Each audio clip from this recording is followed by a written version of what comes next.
Peygamber Efendimiz Aleyhisselam buyuruyor ki, Mescid-i Aksa'yı, Mescid-i Haram ve Mescid-i Nebevi ile birlikte ziyaret edilmesi tavsiye edilen 3 mukaddes mescitten biri olarak tanımlanmıştır. Tarihi ve kültürel önemi çok önemli. Peygamberlerin mirası, Mescid-i Aksa ve Kudüs, Hz. İbrahim, Hz. Davud, Hz. Süleyman, Hz. Musa ve Hz. İsa gibi birçok peygamberin yaşadığı ve tebliğde bulunduğu kutsal topraklardır. Bu nedenle Müslümanlar için peygamberlerin hatırasını yaşatan bir mekandır. Medeniyetlerin merkezi olarak da Kudüs, İslam medeniyetinin yanı sıra Hristiyanlık, Yahudiliği için de kutsal bir şehir olup, tarih boyunca barışın ve medeniyetin kesiştiği bir yer olmuştur. Kudüs, İslam medeniyetinin yanı sıra Hristiyanlık ve Yahudilik için de kutsal bir şehir olup, tarih boyunca barışın ve medeniyetlerin kesiştiği bir yer olmuştur. Müslümanlar Kudüs'ün bu barışçıl kimliğini korumak için sorumluluk taşır. Kudüs ve Mescid-i Aksa'nın özgürlüğü konusunda halkı Müslüman olan ülkelere düşen görevler hem dini hem de insani bir sorumluluk olarak değerlendirilebilir. Bu görevleri şöyle sıralayabiliriz. 1. Birlik ve dayanışmayı sağlamak, Müslüman ülkeler aralarındaki siyasi ve mezhepler farklılıklarını bir kenara bırakarak Kudüs ve Mescid-i Aksa'nın özgürlüğü için ortak bir duruş sergilemelidirler.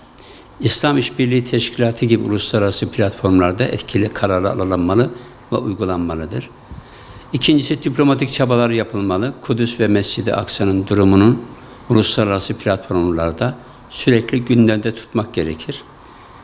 Diğer bir düşüncemiz insan hakları ihlallerini kınamak ve Filistin halkının haklarını savunmak için Birleşmiş Milletler, Avrupa Birliği ve diğer uluslararası kuruluşlarla aktif rol almak gerekir. İsrail'in uluslararası hukuka aykırı uygulamalarını durdurmak için yaptırım mekanizmalarını zorlamak gerekir. Üçüncüsü, ekonomik destek. Filistin halkının ekonomik olarak güçlenmesine destek vermek gerekir. Mescid-i Aksa ve çevresindeki altyapı projelerini finansmanını sağlamak gerekir. İsrail'in Filistin topraklarındaki işgal politikalarını destekleyen şirketlere karşı boykot uygulamak gerekiyor.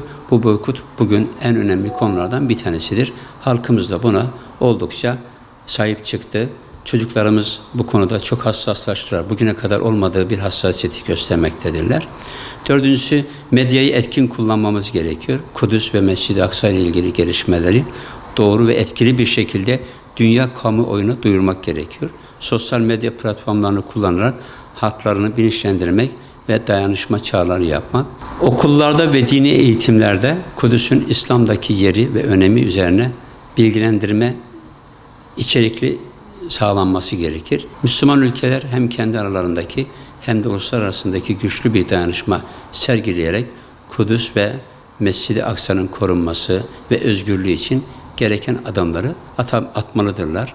Bu sadece dini bir görev değil, aynı zamanda insan hakları ve adaletin sağlanması açısından da evrensel bir sorumluluktur.